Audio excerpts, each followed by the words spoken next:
L'heure de la revue de presse internationale. Bonjour Pierrick. Bonjour. On va commencer avec une affaire qui fait grand bruit en Chine, des manifestations en soutien à un journal local connu pour sa liberté de ton.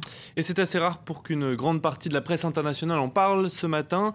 C'est d'abord le New York Times qui rapporte l'enchaînement des événements. Tout commence lorsqu'un responsable de la propagande de la province de Guangdong fait pression sur la rédaction d'un quotidien pour changer l'éditorial du Nouvel An, édito qui au départ demandait un plus grand respect des droits en Chine et qui est finalement devenu une apologie du parti. Les journalistes s'en mêlent, réclament une enquête, puis se mettent en grève et reçoivent le soutien de nombreuses personnalités en Chine et aussi de centaines de partisans de la liberté de la presse venus manifester hier devant le siège du journal.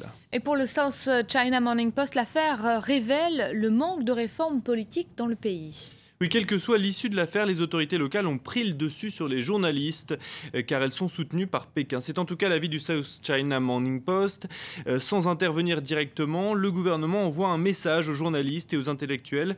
Certes, le nouveau pouvoir est prêt à adopter des réformes économiques par réalisme, mais il ne faut pas s'attendre à des réformes politiques majeures et cela ne laisse présager que de nouvelles tensions, de nouvelles crises entre les autorités et les intellectuels chinois. Le journal The Independent, lui, voit lui aussi un signe annonciateur de problèmes à gérer pour le nouveau dirigeant chinois, Xi Jinping. Oui, même si les manifestations de ces derniers jours ne sont pas forcément le signe d'un printemps chinois, elles constituent le premier défi majeur pour Xi Jinping, le nouveau secrétaire général du Parti communiste, d'autant plus que celui-ci s'est rendu dans la province de Guangdong justement le mois dernier.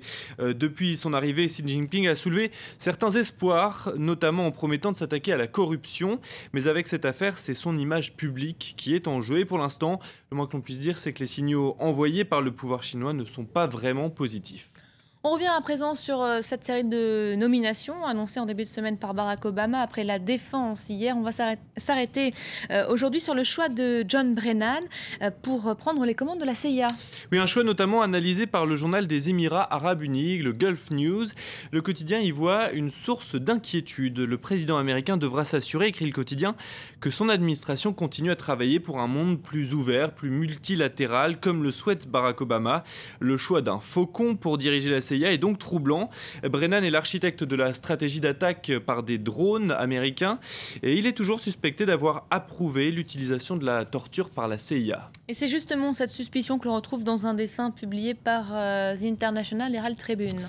On y voit Brennan en train de réagir à sa nomination. Vous allez le voir, il est à la tribune et il dit « Je suis contre toute forme de torture, y compris les auditions au Sénat ». Et oui, parce que le Sénat doit encore valider le choix de John Brennan comme nouveau chef de la CIA, et ce n'est pas gagné. Appel donc là aussi à la vigilance pour Barack Obama que l'on voit au second plan du dessin.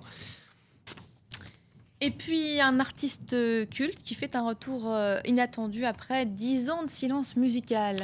Oui, c'est une icône des années 70 et 80. David Bowie a sorti hier un nouveau single. Et événement est célébré par de nombreux quotidiens à travers le monde. C'est également en une du Guardian. Vous le voyez avec cette photo qui date de 1976. Alors je vous propose d'écouter d'abord un extrait de cette nouvelle chanson. Ça s'intitule Where Are We Now? Had to get the train from Potsdamer Platz.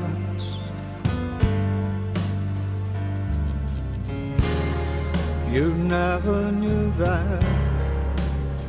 that I could do that, just walking the dead.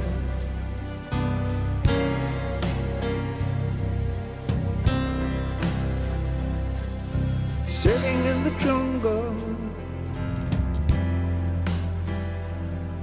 remember the stars. Vous le voyez, chanson assez mélancolique et puis un clip un peu particulier. Ce dernier single de David Bowie, mais donc qui en tout cas a fait très plaisir aux fans. Le journal The Independent revient aussi largement sur cet événement musical et explique en page intérieure qu'un nouvel album suivra, baptisé The Next Day. Il devrait paraître au mois de mars. Et puis le chanteur que l'on n'a pas vu sur scène depuis 2004 en Allemagne, eh bien, pourrait reprendre la route cet été. Pour l'instant, ce ne sont que des rumeurs à confirmer. Un peu de musique, ça fait pas de mal. Merci beaucoup Pierrick Laurent pour cette interlude musicale. C'était la revue de presse internationale.